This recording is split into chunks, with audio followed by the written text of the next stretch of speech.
Bonsoir à tous, merci de vous joindre à nous. Une nouvelle loi viendra bientôt régir et surtout améliorer les performances des assurances chez nous. Le projet de loi sera soumis aux deux chambres du Parlement avant la fin de l'année en cours. Avec à peine 1% de contribution au PIB national, les assurances en Algérie peinent encore à jouer pleinement leur rôle de moteur pour l'économie nationale, alors que les sociétés d'assurance publiques et privées qui se partagent le marché local rivalisent d'offres de produits plus attractifs et plus avantageux pour capter plus de souscripteurs, particulièrement dans les branches d'assurance à fort potentiel comme l'industrie, l'agriculture ou l'assurance des personnes. On reçoit pour en parler M. Hassan Khifati, PDG d'Alliance Assurance. Bonsoir. Bonsoir et merci de me recevoir. Merci d'être avec nous. On revient brièvement sur les résultats de la dernière conférence de l'Organisation africaine des assurances donc tenue à Alger. L'Algérie préside pour une durée d'1 an cette organisation africaine. Elle est tenue de mettre en œuvre donc les conclusions, les recommandations de cette 49e conférence. Quelle est selon vous, quelle sera la priorité d'Alger dans cette feuille de route ? D'abord, je voudrais saluer la bonne réussite de cette conférence qui a été quand même un défi logistique et organisationnel énorme. On a réussi, l'Union des assureurs algériens a réussi à tenir ce rendez-vous avec l'organisation africaine qui a été parrainée par Monsieur le Premier ministre qui nous a aussi honoré de sa présence. Je tiens aussi, avant de dire quoi que ce soit, à remercier aussi tout le comité d'organisation, mais surtout les institutions de l'État algérien qui nous ont aidés, notamment le ministère des Affaires étrangères, la DGSN, l'Intérieur, parce qu'ils nous ont fait beaucoup de facilités pour les hôtes de l'Algérie. Quand même, c'est 1800 participants. Près de 2000 participants. Oui, 1100 qui sont venus des 5 continents, 72 pays. Donc, c'était un défi. Et aussi, ils nous ont beaucoup... Il y a même des gens qui se sont présentés sans visa et on a pu trouver à l'aéroport. Alors, c'est dire l'attention qu'accorde aujourd'hui le gouvernement à ce secteur des assurances. On revient donc sur les recommandations. Donc les recommandations, d'abord le thème qu'on a choisi, l'UR et l'OAA, c'était la sécurité alimentaire. Oui. Comme vous savez, l'Algérie ces derniers temps, d'abord elle a repris sa dimension africaine et arabe, donc elle est en train de se redéployer sur ses profondeurs stratégiques et la sécurité nationale, elle a 3 dimensions affirmées par les différentes politiques de l'État algérien: sécurité alimentaire, sécurité sanitaire et sécurité énergétique. Et même maintenant, on parle de la sécurité numérique, étant donné que l'Algérie s'ouvre et M. le Président de la République veut aussi accélérer la numérisation du pays. Donc, en recentrant le débat sur la sécurité alimentaire, aujourd'hui, il y a de nouveaux défis qui se présentent à tout le monde, des crises sanitaires mondiales, le Covid qui a un impact sur l'approvisionnement mondial des matières premières et des produits stratégiques. On a eu après les changements climatiques aujourd'hui qui impactent aussi la production agricole et on a les changements géostratégiques, donc des guerres inattendues, des changements de politique internationale. Donc ce qui fait qu'aujourd'hui, en Algérie, nous avons un modèle d'organisation de notre agriculture et qui est en train de muter avec les nouvelles orientations, notamment sur les grandes plantations du Sud, sur les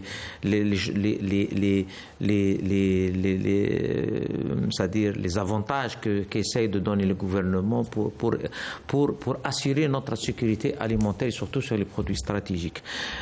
Mais cela ne peut se faire s'il n'y a pas un accompagnement des autres acteurs pour le financement, pour l'accompagnement administratif et aussi pour l'assurance qui fait partie de microclimat qui va avantager. Donc parmi les recommandations, d'abord, c'est d'introduire de nouveaux types d'assurance, la micro-assurance, parce qu'il y a beaucoup de petites plantations, c'est ce qu'on appelle l'agriculture vivrière, donc les petites qui sert à une extension locale. Vivrière, oui.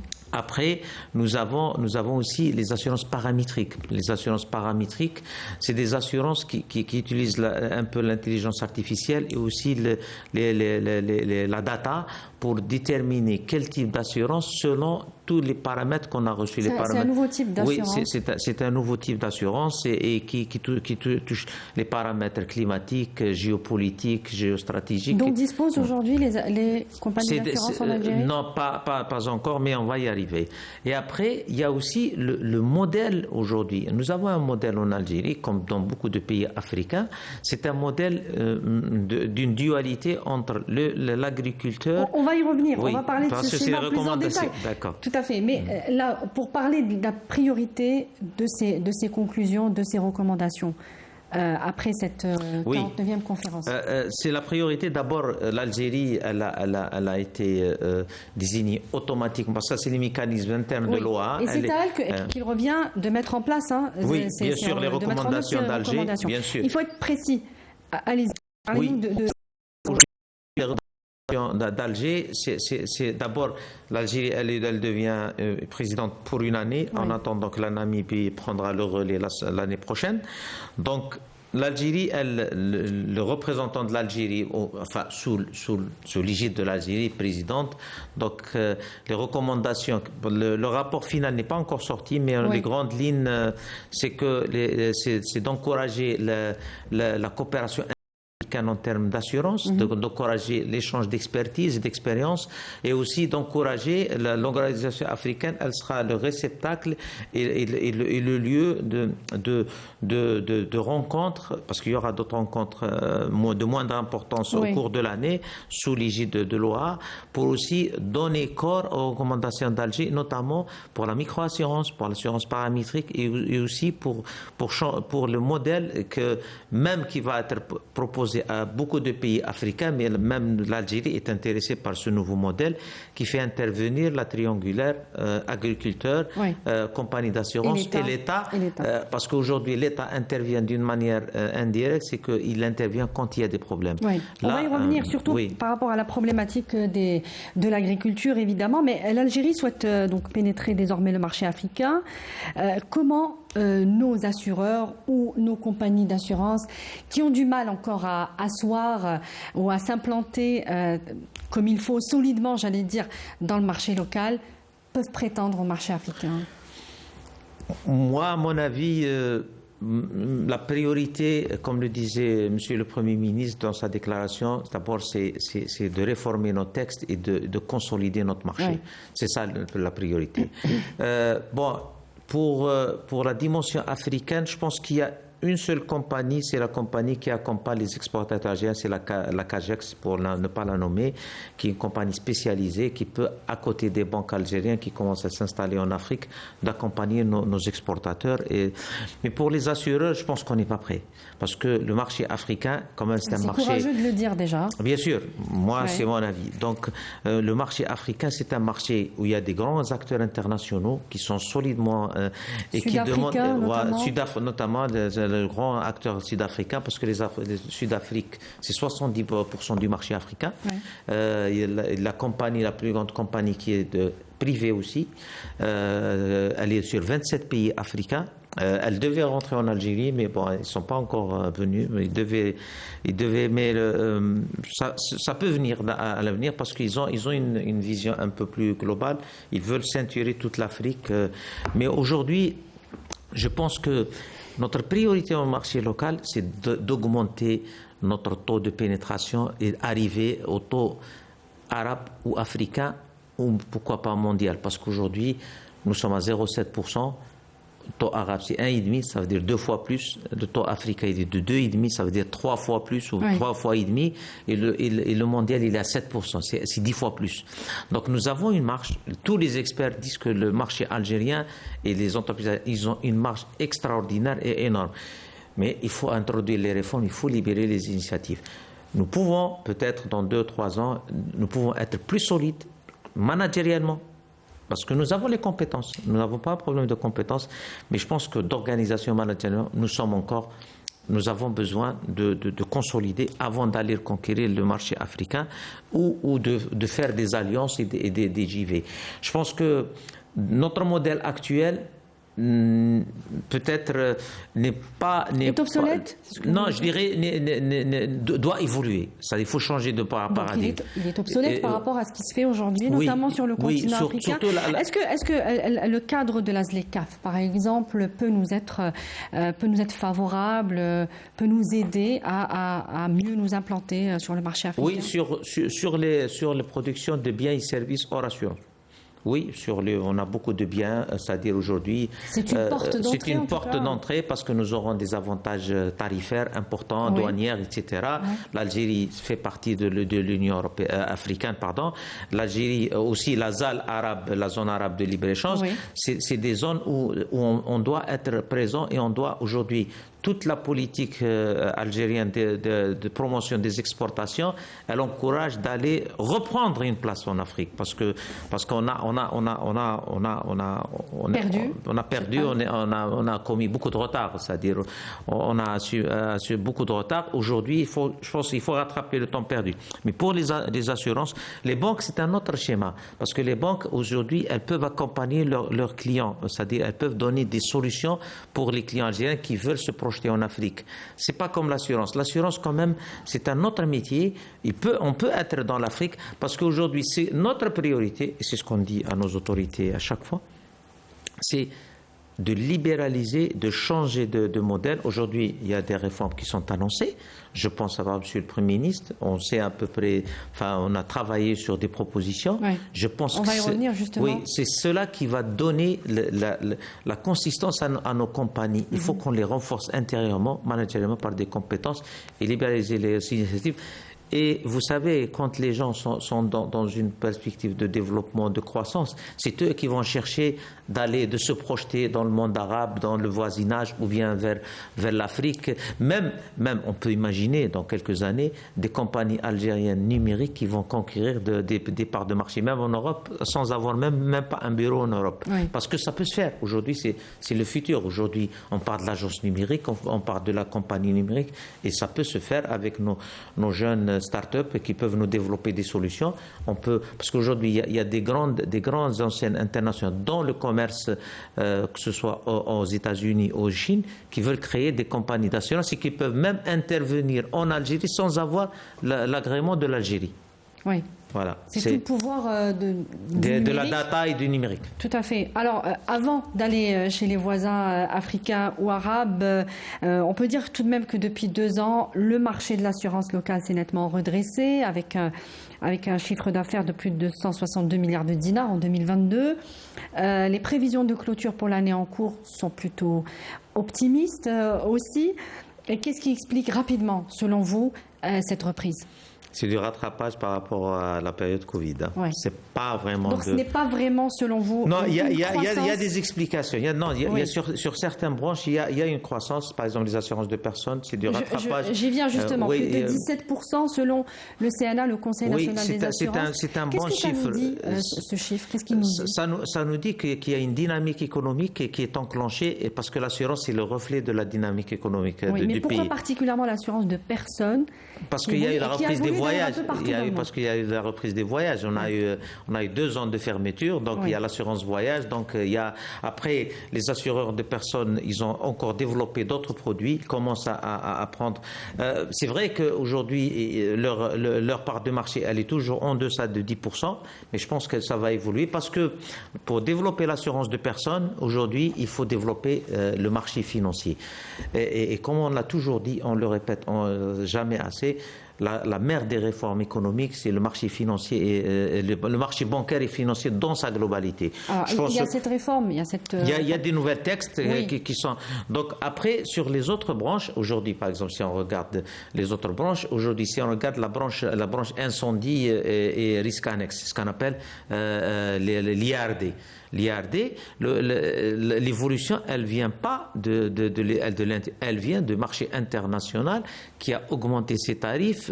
Comme l'Algérie, elle a des installations importantes, donc le tarif de la réassurance a augmenté, ce qui entraîne automatiquement. Mais par exemple, si on regarde le marché automobile, qui n'est pas soumis à la relation internationale, en réalité, on a perdu 4,5 milliards de dinars par rapport à 2019. Oui. Ouais. Donc, même si c'est la branche dominante. Oui, mais si on regarde les chiffres, donc les chiffres, il faut les lire. Il faut les lire, oui, dans tous les sens. Voilà, dans tous les sens.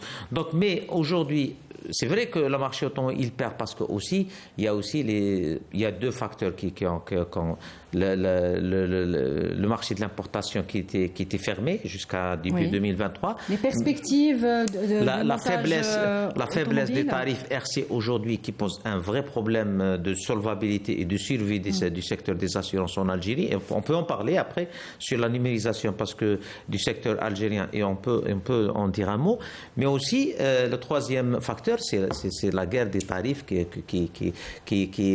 c'est-à-dire qui est sur le marché, qui est constaté, qu'on ne cesse de dire il faut arrêter cette guerre parce que ça affaiblit les compagnies, mais ça ne sert pas aussi l'assurer parce que la conséquence c'est qu'on ne le rembourse pas parce qu'on n'a pas les moyens, on a perdu les moyens de le rembourser. Ce sont en général des petites compagnies d'assurance qui provoquent cette concurrence déloyale. Non, c'est tout le monde qui en est responsable. C'est tout le monde, public et privé. Il n'y a pas de pas du tout, pas du tout. C'est une réalité du marché algérien. Il y a des solutions. On a des solutions. D'où l'appel à mettre en place une agence donc de régulation indépendante. On va y revenir. Alors lors des dernières intempéries, il faut le rappeler, et des inondations qui ont résulté, le président de la République a alloué une enveloppe de 10 milliards de dinars aux personnes sinistrées, prélevées du fonds des catastrophes naturelles.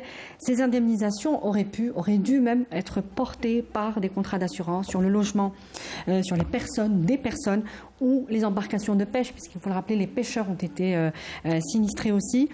Chaque année, l'État paie un lourd tribut par manque justement de souscripteurs à l'assurance locale. Effectivement, Monsieur le Premier ministre, il a fait une annonce quelques jours avant notre rencontre. L'Algérie, je pense, subit sur ses budgets non prévus 225 millions de dollars chaque année en moyenne.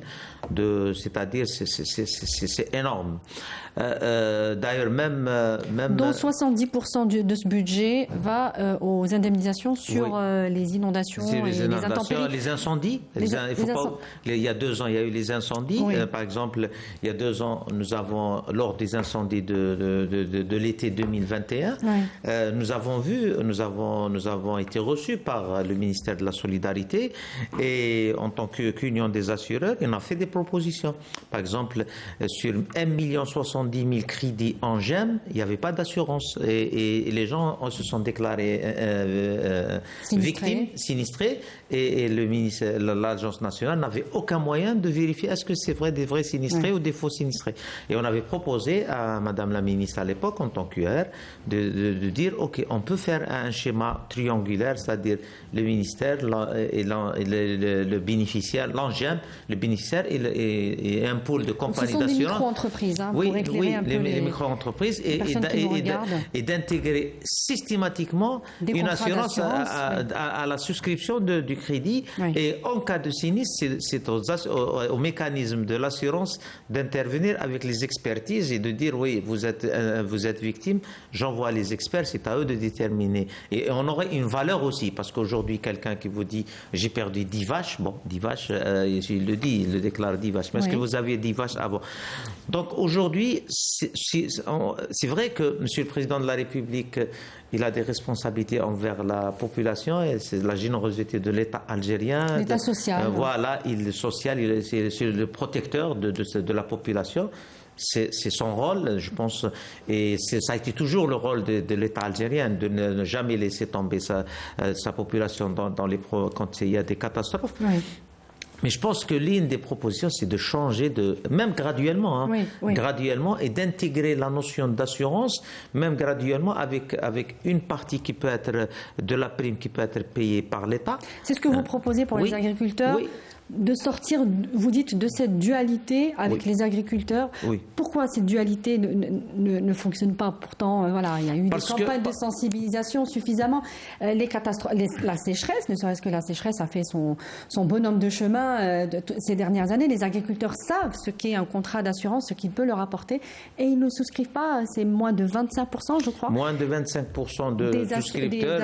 C'est ce qui a été déclaré par l'un des acteurs. Aujourd'hui, vous savez, ce qui est paradoxal aujourd'hui, c'est que l'agriculture en Algérie, c'est 35 milliards de dollars de production annuelle, c'est 18% du PIB. Mais l'assurance agricole ne représente que 1,7. Le taux de pénétration du secteur, c'est 1,07%, et les assurances agricoles, c'est 1,7% de la production des 0,7%. Avec la présence d'un acteur spécialisé qui est leader, et d'autres acteurs. Et même avec ça, on n'arrive pas. Donc il y a un problème, il faut discuter. Il faut vite expliquer, il n'aura plus beaucoup de temps à expliquer ce schéma donc triangulaire. Qu'est-ce que l'État... C'est un schéma... D'abord, l'acteur direct, oui, non, d'abord c'est un schéma qui est dans beaucoup de pays, États-Unis, Chine, Argentine, France, qui a donné... Voilà, donc c'est l'État qui vient souvent... Il y a des États qui subventionnent la prime d'assurance jusqu'à 85% de la prime, et après... On peut descendre graduellement. Donc l'État, elle accepte de payer une partie de la prime, mais avec une obligation de s'assurer. Et en cas de sinistre, s'il n'y a pas d'assurance, il n'y a pas de remboursement. L'agriculteur paye finalement une petite partie. Et ça va encourager deux choses. C'est-à-dire, ça va faire rentrer la culture d'assurance, que l'agriculteur s'habitue à s'assurer, intégrer la notion d'assurance. L'État s'assure qu'en cas de sinistre ou de catastrophe, il y a des mécanismes qui vont intervenir. L'État intervient toujours dans son rôle de premier secours, de protecteur, mais pour le remboursement, c'est les mécanismes de l'assurance qui vont intervenir, qui vont être là pour... Et ça va créer une dynamique économique, c'est ce qui est le plus important, et que chacun jouera son rôle. Par contre, ce qui est important de dire, et c'est ce que nous avons ici aussi essayé de passer comme message, il ne faut pas qu'il y ait de nouveaux monopoles, de dire non, si c'est l'obligation, c'est X qui va la prendre. Non, il faut que tout le marché bénéficie, qu'il y ait une autorité qui va gérer ça. De régulation. Alors, puisque vous en parlez, on y arrive. C'est sur cela que planche particulièrement le gouvernement en ce moment sur ce projet de loi qui est pratiquement finalisé, selon la déclaration donc, du ministre des Finances et du Premier ministre également. Il sera soumis donc avant la fin de l'année aux deux chambres du Parlement. Cette agence de régulation, elle fait consensus selon vos propos, selon vos déclarations. Alors, c'est un peu, on a l'impression qu'elle vous soulage un peu cette nouvelle d'autorité de régulation parce qu'elle va casser un petit peu cette conception de monopole dans le marché local de l'assurance. Si on regarde aujourd'hui le marché, c'est-à-dire aujourd'hui nous avons 80% du marché qui est dominé par les assureurs publics et qui appartiennent au ministère des Finances à travers la Direction générale du Trésor. Et la Direction générale du Trésor, c'est-à-dire la commission de supervision, elle est logée au niveau du ministère des Finances, même si elle a une indépendance, mais on pense qu'elle est relative. Donc, je pense que même si les cadres qui essayent d'être le plus impartial possible, mais quand même, ça reste.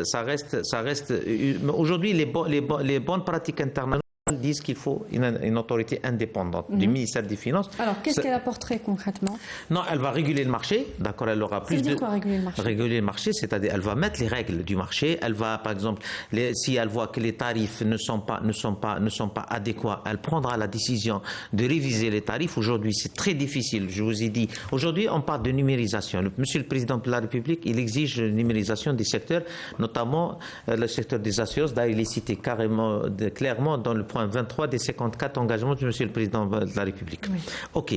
Le ministère a exigé qu'aujourd'hui, on accélère le remboursement intercompagnie, ce qu'on appelle la plateforme e-recours aujourd'hui. Aujourd'hui, il y a eu plus de 1000 dossiers qui ont été traités. Mais les tarifs aujourd'hui appliqués, le tarif RC automobile, la responsabilité civile automobile, qui est environ de 2000 dinars par véhicule et par an, On ne parle pas de la globalité de l'assurance. Aujourd'hui, nous avons un rapport de 1 pour 8, c'est-à-dire on encaisse 2 000 dinars par contrat et on paye 16 000 dinars de sinistre.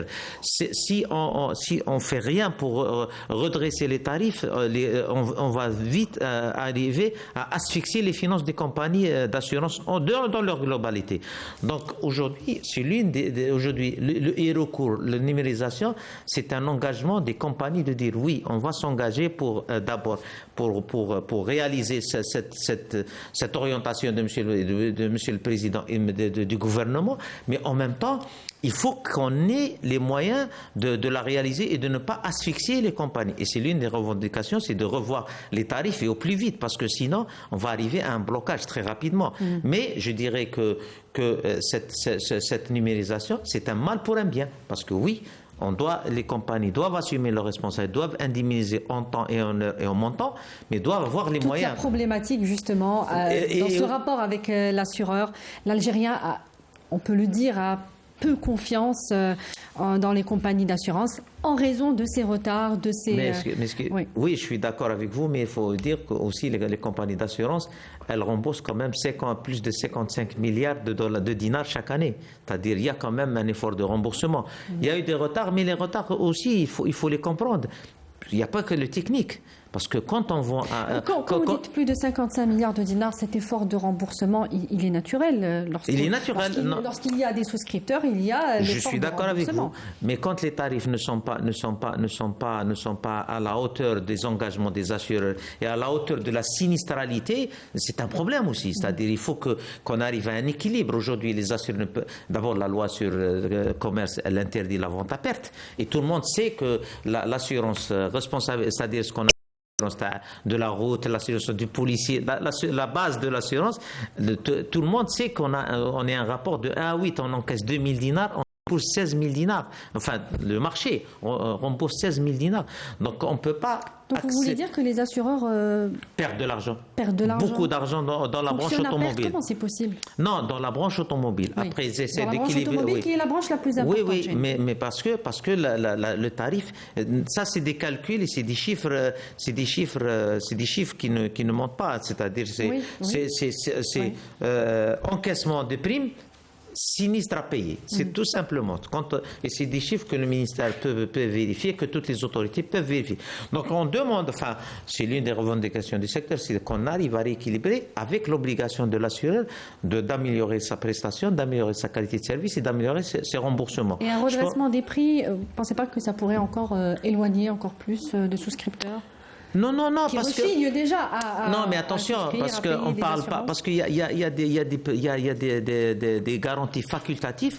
On ne parle pas de la tout risque, on parle de la base. Aujourd'hui, c'est la base parce que la base. Vous savez, je vais peut-être vous choquer parce que c'est important. Vous avez tous les véhicules algériens. Les 6,5 millions de véhicules algériens sont assurés en tout risque pourvu qu'ils ne soient pas responsables de l'accident.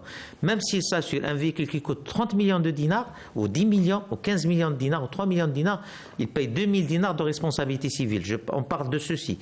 S'il n'est pas responsable de son accident, même s'il coûte 30 000, l'assurance de celui qui est responsable de l'accident, elle doit rembourser 30 millions de dinars pour 2 000 dinars de prime. C'est pas normal aussi. C'est-à-dire, il faut qu'on arrive à quelque chose d'économique, de logique. C'est-à-dire, je parle parce que c'est très important. On ne parle pas de l'assurance tout risque ou les assurances dommages, tout ce qui est facultatif. Il reste à des tarifs négociables entre le client et mais tout ce qui est responsable, parce que si vous avez une responsabilité civile, si vous êtes responsable d'un accident, il faut que quelqu'un paye. Et aujourd'hui, ce quelqu'un, c'est votre assureur. Mais votre assureur ne peut pas payer si on est parce que les prix des véhicules ont triplé ou quadruplé ces 10 dernières années. Donc, triplé ou quadruplé ces 10 dernières années. Et les prix n'ont pas bougé. Il nous reste moins d'1 minute, Monsieur Khlifati, ça passe très très vite. Juste un mot sur la numérisation pour terminer et son apport à ce secteur de l'assurance, vraiment très rapidement. Aujourd'hui, je pense que d'abord c'est une orientation du gouvernement et de Monsieur le Président et Monsieur le Premier ministre. Beaucoup de compagnies commencent à donner beaucoup d'importance à la numérisation. Les choses se mettent en place, même en Afrique, mais en Algérie aussi, avec toutes les start-up. Je pense qu'il y a des compagnies qui ont lancé, nous avons lancé en novembre 2021 la première plateforme numérique de souscription, aussi de tracking de sinistres, de déclaration de sinistres, de paiement online. Donc d'autres compagnies, je pense, ils vont y arriver au fur et à mesure.